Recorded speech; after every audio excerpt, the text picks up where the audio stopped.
Bonjour à tous, c'est Manon Durand, juriste santé chez Pharma Spécifique.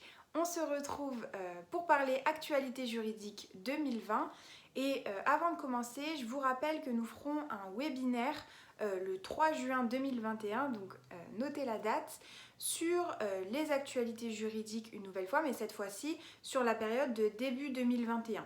Donc ça peut vous servir en tant que professionnel de la recherche clinique puisque les informations que nous allons vous délivrer vont vous permettre de mettre à jour vos procédures et de mener des actions pour vous conformer aux nouvelles règles entrées en vigueur.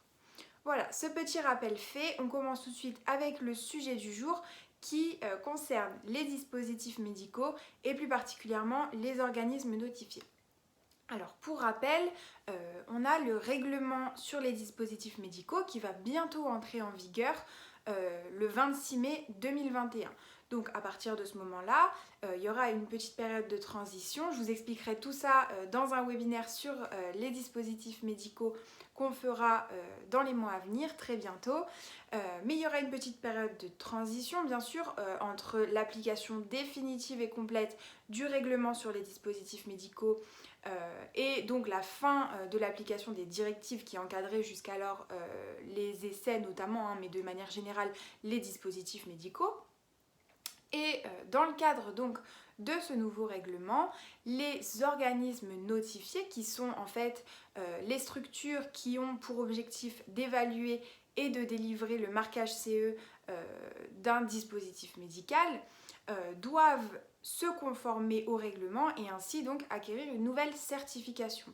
Ce qui implique donc que sous le régime des directives, on avait des organismes notifiés qui étaient certifiés en conformité avec ces directives-là, mais que l'entrée en vigueur du règlement nécessite maintenant que les organismes notifiés refassent une demande de certification pour certifier qu'ils sont conformes au règlement qui désormais sera applicable.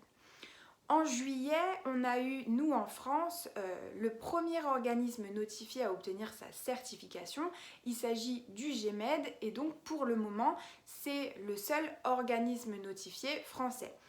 La liste des organismes notifiés est disponible sur le site de l'Agence européenne du médicament. Mais voilà, pour ce qui est de la France, nous avons pour l'instant un seul organisme notifié, donc le GEMED, et puis on imagine que dans les mois ou années à venir, on aura davantage d'organismes notifiés qui vont faire cette démarche de certification en conformité avec le nouveau règlement. Voilà, c'est fini pour cette vidéo, j'espère que celle-ci vous aura plu. Si vous avez besoin d'informations sur nos prestations, elles sont en barre d'informations, donc vous aurez des informations sur la partie juridique notamment, donc le conseil juridique d'une part et la veille juridique en recherche clinique d'autre part. Et quant à moi, je vous retrouve très bientôt pour une prochaine vidéo.